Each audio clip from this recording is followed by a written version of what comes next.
ആയുർവേദത്തിൽ ഔഷധ സസ്യങ്ങളുടെ മാതാവ് എന്നറിയപ്പെടുന്ന ഔഷധമാണ് തുളസി. ഒരു കുഞ്ഞിനൊരു പ്രശ്നമുണ്ടാവുന്ന സമയത്ത് അത് ഓടി അതിൻ്റെ അമ്മയെ സമീപിക്കുന്നത് പോലെയാണ് ഒട്ടുമിക്ക നമ്മുടെ ഹെൽത്ത് റിലേറ്റഡ് ആയിട്ടുള്ള കാര്യങ്ങളിലും സഹായിക്കാവുന്ന ഒരു അമേസിംഗ് ആയിട്ടുള്ള ഒരു ഔഷധം തന്നെയാണ് തുളസി. അതുകൊണ്ടാണ് തുളസി മദർ ഓഫ് ഓൾ ഹെർബ്സ് എന്ന് അറിയപ്പെടുന്നത്. ഡിഫറെൻറ്റ് ടൈപ്സ് ഓഫ് തുളസികൾ നമ്മുടെ നാട്ടിലുണ്ട്. പ്രത്യേകിച്ച് കൃഷ്ണ തുളസിയും രാമ തുളസിയും ഒട്ടുമിക്ക വീടുകളിലും നമുക്ക് കാണാനും സാധിക്കും. നമുക്ക് എല്ലാവർക്കും തുളസിയുടെ ഔഷധ ഗുണങ്ങളെ കുറിച്ചിട്ട് നല്ല ബോധ്യമുള്ളതാണ്. കാരണം നമ്മുടെയൊക്കെ ഗ്രാൻഡ് പാരൻസ് നമുക്ക് ചെറുപ്പത്തിൽ ഒരു പനിയോ ജലദോഷമോ തുമ്മലോ ഒക്കെ വന്നു കഴിഞ്ഞാൽ ഇത്തരം നാച്ചുറൽ ആയിട്ടുള്ള ഹെർബ്സ് വെച്ചിട്ടാണ് നമ്മൾ ട്രീറ്റ് ചെയ്യാറുള്ളത്.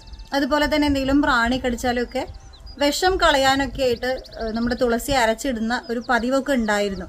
ഇത്രയും ബെനിഫിഷ്യൽ ആയിട്ടുള്ള തുളസിയുടെ 8 ഡിഫറെൻറ്റ് ടൈപ്സിൻ്റെ ഒരു കോമ്പിനേഷൻ നമുക്ക് ലഭിച്ചാലോ? അതാണ് വെൽ അഷ്ടതുളസി. ഈ ഒരു പ്രോഡക്റ്റ് ഞാൻ പേഴ്സണലി യൂസ് ചെയ്ത് 100% സാറ്റിസ്ഫൈഡ് ആയിട്ടുള്ള ഒരു പ്രോഡക്റ്റാണ്. അപ്പോൾ ഈ പ്രോഡക്റ്റ് എന്തിനാണ് നമ്മൾ ഉപയോഗിക്കുക?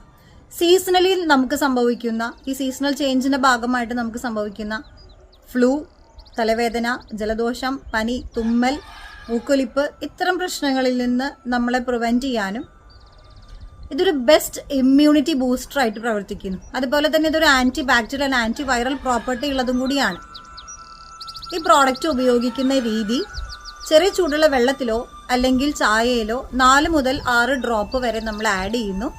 ജസ്റ്റ് ഒന്ന് ഇളക്കിയതിന് ശേഷം രാവിലെയും വൈകിട്ടും നമ്മളിത് കഴിച്ചു കഴിഞ്ഞാൽ നേരത്തെ പറഞ്ഞ പ്രശ്നങ്ങളിൽ നിന്നൊക്കെ നമുക്ക് നമ്മളെ തന്നെ സെൽഫ് പ്രിവെൻറ്റ് ചെയ്യാനായിട്ട് സാധിക്കും. സോ നമ്മളുടെ ഗ്രാൻഡ് പാരൻസിൻ്റെ സെയിം ടെക്നിക്ക് നമുക്ക് ഇവിടെ അപ്ലൈ ചെയ്യാനായിട്ട് സാധിക്കും. So always remember, prevention is better than cure.